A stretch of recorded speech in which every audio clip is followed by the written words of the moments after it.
नमस्कार साथियों, मित्रों। वरिष्ठ अध्यापक ग्रेड सेकंड 2024 के आवेदन इस समय चल रहे हैं और यदि आप ग्रेड सेकंड की तैयारी कर रहे हैं और अभी तक आपने फॉर्म अप्लाई नहीं किया है तो आप जल्द से अपना फॉर्म अप्लाई कर दें। इसकी जो लास्ट डेट है वो 24 जनवरी है। जैसा कि आप सभी जानते हैं 24 जनवरी इसकी लास्ट डेट है। इससे पहले पहले ही आपको ये फॉर्म फिल कर देना है। आज की वीडियो में हम बात करेंगे कि यदि आप ग्रेड सेकंड की तैयारी कर रहे हैं तो प्रथम प्रश्न पत्र की तैयारी किस प्रकार से करें। तो जीके का जो पेपर है इसकी तैयारी किस प्रकार से करें, मैंने किस प्रकार से तैयारी की थी जिससे मेरा बहुत अच्छी रैंक के साथ ग्रेड सेकंड में चयन हुआ था। तो मैं अपनी स्ट्रेटेजी जो है इस वीडियो में शेयर करूंगा। तो वीडियो पसंद आए तो उसको अधिक से अधिक लाइक कीजिएगा, शेयर कीजिएगा। चलिए मित्रों, बिना देर किए करते हैं वीडियो प्रारंभ। देखिए मित्रों, ये आरपीएससी द्वारा जारी ग्रेड सेकंड का पेपर फर्स्ट का सिलेबस है और ये सिलेबस जो है वो अब आप सभी के पास उपलब्ध होना चाहिए। देखिए, जो भी एग्ज़ाम की आप तैयारी कर रहे हो, यदि उसका सिलेबस ही आपके पास नहीं है तो फिर तैयारी करना बेकार है। तो ये हार्ड कॉपी के रूप में आपके पास जो है उपलब्ध होना चाहिए।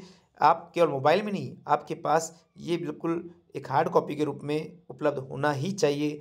तो ही हम आगे तैयारी जो है अच्छे से कर पाएंगे। चलिए मित्रों, करते हैं कि ये सिलेबस तो आपने देख ही लिया होगा। सिलेबस में क्या है उस पर हम बात नहीं करेंगे।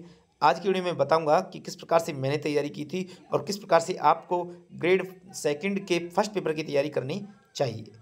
चलिए मित्रों, देखिए इसी जो सिलेबस में आपको अगर ओवरऑल इसको देखा जाए तो 4 पोर्शन इसमें हैं और ये 4 पोर्शन क्या क्या हैं वो देखिए।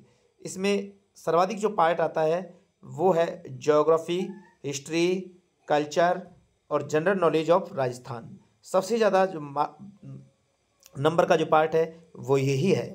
उसके अलावा सेकंड पार्ट है करंट अफेयर्स ऑफ राजस्थान, तीसरा है general knowledge of world and India और चौथा है एजुकेशन साइकोलॉजी। तो इस 4 भागों में फर्स्ट पेपर को डिवाइड किया गया है। तो अब आपको किस प्रकार से ये चारों पार्टों को अच्छे से मजबूत करना होगा। पहली बात तो यह है मित्रों कि देखिए 100 क्वेश्चन होते हैं और 100 क्वेश्चन, प्रत्येक क्वेश्चन 2 मार्क का होता है। तो इस प्रकार से टोटल 200 मार्क के ये 100 क्वेश्चन होंगे। अब आपको ये 200 मार्क्स अगर लाने हैं तो किस प्रकार से आपको अच्छी तैयारी करनी होगी। तो देखिए, आपको फर्स्ट पेपर सिलेक्शन जो है वो फर्स्ट पेपर ही तय करता है। सेकंड पेपर आपकी मेरिट तय करता है कि आपके जो रैंक है वो किस प्रकार से होगी, लेकिन सिलेक्शन फर्स्ट पेपर पर ही डिपेंड होता है। तो इसको आपको ध्यान में रखते हुए फर्स्ट पेपर को हल्के में नहीं लेना है। देखिए मित्रों, 100 क्वेश्चन आएंगे। अब 100 क्वेश्चनों में आप अगर मोटे मोटे तौर पर यहाँ पर डिवाइड नहीं किया गया, लेकिन जैसा कि हमेशा रहा है इसका पैटर्न, जो एजुकेशन साइकोलॉजी है इसके लगभग 20 क्वेश्चन आते हैं। General knowledge of world and India इसके लगभग 30 क्वेश्चन आते हैं। करंट अफेयर्स के लगभग 10 क्वेश्चन आते हैं और राजस्थान जो जनरल नॉलेज है इसके 40 क्वेश्चन आते हैं। तो इस प्रकार से टोटल 100 क्वेश्चन आते हैं। अब आपको देखिए हर पार्ट की तैयारी करनी ही होगी। यदि आप 100 में से कम 60 क्वेश्चन अगर अटेम्प्ट नहीं कर पाते हैं तो आप दौड़ से बाहर हो जाते हैं। तो 60 क्वेश्चन तो आपको यहाँ पर करने ही होंगे। अब वो किस प्रकार से आपको करना है वो देखिए। सबसे पहले देखिए मित्रों कि आपको जो राजस्थान की जनरल नॉलेज है जिसमें ज्योग्राफी, हिस्ट्री, कल्चर ये सारी चीज़ें आती हैं, तो इसको मैं यहाँ पर कोई किताबें नहीं बताऊंगा, मैंने पहले वीडियो में किताबें बताई हैं। मैं आपको तरीका बताऊंगा कि किस प्रकार से आपको तैयारी करनी है। एक तो अपनी जो तैयारी है उसका एक फिक्स शेड्यूल बनाइए। अपन को एक फिक्स जो है अपना टाइम टेबल बनाना है कि आज देखो, टाइम टेबल कभी भी कंप्लीट रूप से नहीं बनाया जाता है कि आपने पूरे 1 महीने का टाइम टेबल बना दिया। ऐसे नहीं बनता है टाइम टेबल। टाइम टेबल कैसे बनाते हैं यदि ये आप नहीं जानते हैं तो मैंने इस पर बहुत पहले वीडियो बनाया था, आप प्ले लिस्ट में जाकर के देख सकते हैं। तो बहुत अच्छे से मैंने उसको समझाया भी था। यहाँ मैं आपको बता रहा हूँ कि आपको क्या करना है कि जैसे अपने टाइम को डिवाइड कीजिए कि भैया मैं दिन में कितने घंटे पढ़ सकता हूँ। आप एक शुरुआत में करंट अफेयर्स को अभी छोड़िए, करंट अफेयर्स अभी आपको नहीं पढ़ना है। ये करंट अफेयर्स जब एग्ज़ाम पास में हो तो उसके लास्ट 1 महीने में आपको करंट अफेयर्स पढ़ना है, तभी आप इसको आराम से कवर कर लोगे। अब आपको केवल 3 पार्ट ध्यान देने हैं और ये तीनों पार्टों को आपको साथ में लेकर चलना है। देखिए, पहला पार्ट जो है वो राजस्थान जीके है। राजस्थान जो जीके है ये आपको कम से कम इसको डेली के जो है वो 2 घंटे देने हैं। 2 घंटे राजस्थान जीके के लिए देने हैं। फिर आता है इंडिया जीके, इंडिया या वर्ल्ड जीके जो है, ये इंडिया जीके जो है इसको आपको डेली कम से कम 1 घंटे पढ़ना है।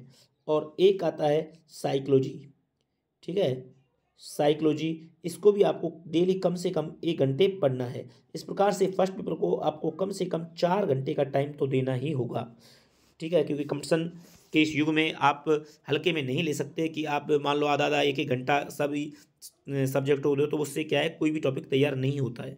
तो आपको इनको कम से कम इतना टाइम तो देना ही होगा। राजस्थान जीके को 2 घंटे दीजिए, इंडिया और वर्ल्ड जीके को 1 घंटा और साइकोलॉजी को 1 घंटा। अब आप 4 घंटे फर्स्ट पेपर को दीजिए और सेकंड पेपर जो है, सेकंड पेपर को जितना टाइम दोगे उतना अच्छा है, क्योंकि वो आपका जो है रैंक डिसाइड कर देता है। तो सेकंड पेपर जैसे मान लो आप को दिन में कुल में 8 घंटे ही बचते हैं, तो 4 घंटे फर्स्ट पेपर को, 4 सेकंड को, और आप दिन में 10 घंटे पढ़ सकते हो, तो 6 घंटे कम से कम सेकंड पेपर को देने हैं। और यदि आपकी पढ़ने की क्षमता या टाइम आपके पास ज़्यादा है, यानी आप 12 घंटे निकाल सकते हो 24 घंटे में से, तब आपको कम से कम जो है 7 घंटे जो है यहाँ सेकंड पेपर को देने हैं और 5 घंटे फर्स्ट पेपर को देने हैं। तो इस प्रकार से आप इस टाइम को डिवाइड कीजिए। फिर आता है कि अब इस प्रकार से जब आपने टाइम टेबल को डिसाइड कर लिया है, तब आपको कैसे करना है। देखिए, आप सबसे पहले ये करिए कि देखिए आपका जो एग्ज़ाम है वो अभी जो आपकी एग्ज़ाम डेट आरपीएससी ने डाली हुई है वो सितंबर में है। तो सितंबर के एग्ज़ाम की दृष्टि से देखा जाए तो अभी आपके पास जनवरी का जो महीना है वो तो लगभग आधा महीना गया। अब जनवरी में तो 10 दिन बच रहे हैं, तो इसमें फरवरी से आप काउंट करें तो फरवरी, मार्च, अप्रैल, मई, जून, जुलाई और अगस्त। तो इस प्रकार से 4 और 3 7, तो लगभग 7.5 महीने आपके पास शेष है।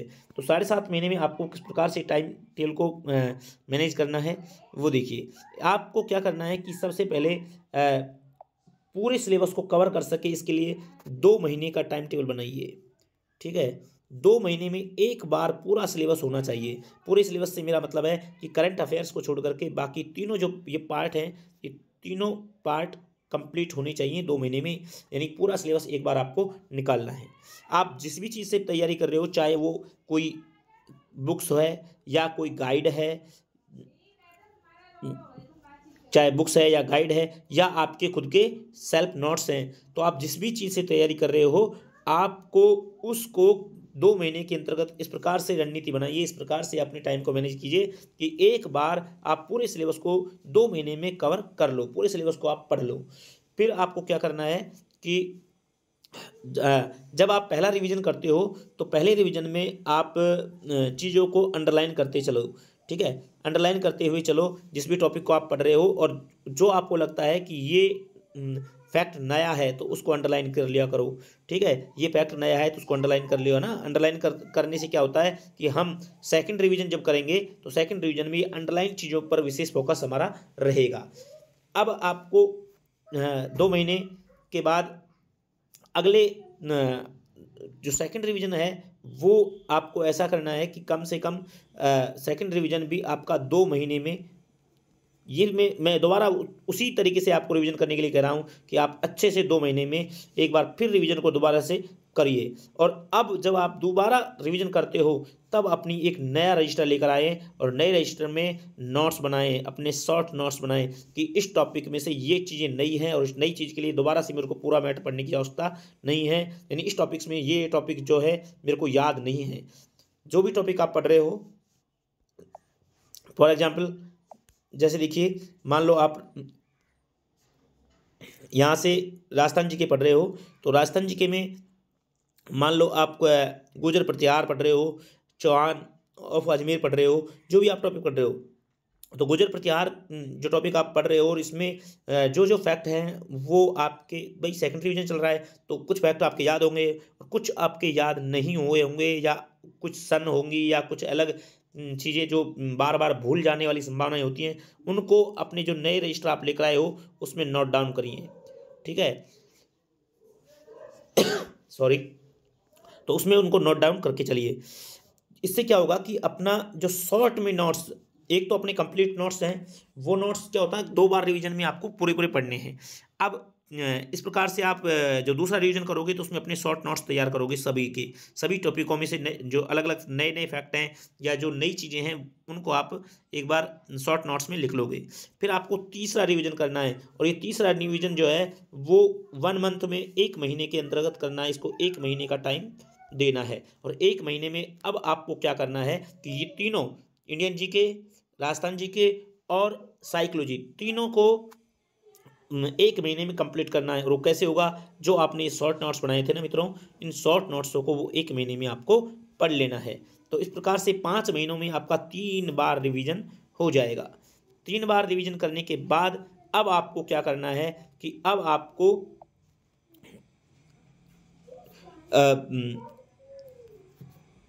प्रैक्टिस सेट लेकर आने हैं। मॉडल पेपर जो बाजार में बहुत सारे मिल जाएंगे उस समय, तो प्रैक्टिस सेट लेकर आने हैं। वहाँ से आपको डेली के जो है 1 या 2 मॉडल पेपर निकालने हैं। ठीक है, डेली का 1 या 2 मॉडल पेपर निकालिए और करंट अफेयर्स की जो बुक्स, और मैं तो यही कहूँगा कि करंट अफेयर्स की जो ऑब्जेक्टिव टाइप की बुक्स होती हैं उनको लाने में ज़्यादा सही होता है कि वो फैक्ट आसानी से याद हो जाते हैं। तो आपको जो अच्छा लगे आप मूमल ले सकते हो या मैंने जो पढ़ी थी नाना क्लासेज वो ले सकते हो, जो भी आप ले सकते हो। तो करंट अफेयर्स की बुक्स भी आप ला सकते हो। यहाँ डेली आप उस करंट अफेयर्स को आधा घंटा दे सकते हो और डेली जो आप मॉडल पेपर निकाल रहे हो उसको आपको डेली 1 घंटा देना है। 1 घंटा आप एक मॉडल पेपर निकालिए। ठीक है, तो ये काम आपको करना है। इसी के साथ साथ आपका चौथा रिवीजन चलेगा। चौथे रिवीजन में आपको एक बार फिर चीज़ों को पढ़ना है, लेकिन अपनी स्पीड को आप बढ़ाते हुए पूरे नोट्सों को कंप्लीट रूप से पढ़ना है। ठीक है, पूरे नोट्सों को आप कंप्लीट रूप से पढ़ोगे तो ये आपका जो है 1 महीने में एक बार चौथा रिवीजन और हो जाएगा। ठीक है, अब आपके पास लास्ट का 1 से 1.5 महीना बचेगा। 1 से 1.5 महीने में आपको PYQ जो हैं, PYQ जो प्रीवियस ईयर क्वेश्चन पेपर्स जो हैं वो मार्केट में मिल जाते हैं, वो देखने हैं। वो बहुत ज़रूरी है मित्रों। पिछले सालों में जितने भी प्रश्न आए हैं RPSC ने, चाहे वो ग्रेड फर्स्ट हो, सेकंड हो, थर्ड हो, किसी भी एग्जाम में आए हो, सारे क्वेश्चन आपको निकालने हैं। ठीक है, तो वो प्रैक्टिस सेट ले आइए, उनको भी निकालिए, मॉडल पेपरों को प्रैक्टिस सेट को निकालिए और साथ ही साथ कोई भी ऑनलाइन आपने टेस्ट सीरीज ले रखी है तो उनको भी करिए। लेकिन एक चीज़ ध्यान रखना कि जो भी आपने सिलेबस, जो भी आपने मैटर लिया है, जो भी आपके पास नोट्स हैं, बुक्स हैं, गाइड हैं, वो केवल एक बार डिसाइड कर लीजिए, उनमें बार बार चेंजेस नहीं करिए। यानी यदि आपने राजस्थान जीके के लिए कोई एक बुक्स पढ़ रहे हो और आपको लगा कि ये बुक्स तो मेरी अच्छे से तैयार हो गई है, अब जो है कोई दूसरी बुक्स भी पढ़ ली जाए, तो ये गलतियां ना करें। आपको अगर आप इसको पढ़ोगे तो इसी में से बहुत सारे ऐसे फैक्ट निकल जाएंगे जो आपको याद नहीं है। इसलिए आपने जो एक बार डिसाइड कर लिया सिलेबस, उसी को आपको बार बार पढ़ना है। और मैं आपको पहले ही बता चुका हूँ कि अगर आपको सिलेक्शन चाहिए तो सिलेक्शन डिसाइड करता है सिर्फ और सिर्फ रिवीजन पर। तो जितनी बार आप रिवीजन करोगे आप सिलेक्शन के उतने ही पास चले जाओगे। तो ये मेरा तरीका था, मैंने इस प्रकार से ही तैयारी की थी और एक अच्छी रैंक के साथ सिलेक्शन लिया था। आप भी इसी रणनीति के साथ एक अच्छा जो है स्थान पा सकते हो। यदि फिर भी आपको कोई दिक्कत है कि किताबें चयन करने में आपको कोई परेशानी आ रही है या फिर आपको टाइम टेबल बनाने में कोई दिक्कत आ रही है तो मुझे कमेंट करिएगा, मैं आपको इस पर वीडियो अवश्य बना दूंगा। तो मित्रों, ये आपको थोड़ी सी जानकारी देनी थी कि इस प्रकार से आपको पढ़ना है। लास्ट के 1 महीने भी आप करंट अफेयर्स जो है वो तैयार करते हैं तो बहुत शानदार आपकी करंट अफेयर्स हो जाएगी। और अगर पेपर में किस प्रकार से प्रश्नों को हल करना चाहिए इसके ऊपर अपना जो है वो एक अलग से वीडियो बनेगा, तो उसको भी आप देखिएगा। ऐसे ही लेटेस्ट और शानदार न्यूज, शानदार कंटेंट के लिए आप इस चैनल को जरूर सब्सक्राइब कर लीजिएगा। अपने मित्रों में भी इस चैनल के बारे में बताइएगा, वीडियो को अधिक से अधिक लोगों को तक शेयर कीजिएगा और वीडियो को लाइक अवश्य कीजिएगा। चलिए मित्रों, इस वीडियो में इतना ही। बेस्ट ऑफ लक, आपकी तैयारी बहुत अच्छी रहे और आप इस बार अवश्य सिलेक्शन को प्राप्त करें, ऐसी आशा से मिलते हैं नेक्स्ट वीडियो में। तब तक के लिए जय हिंद, जय भारत।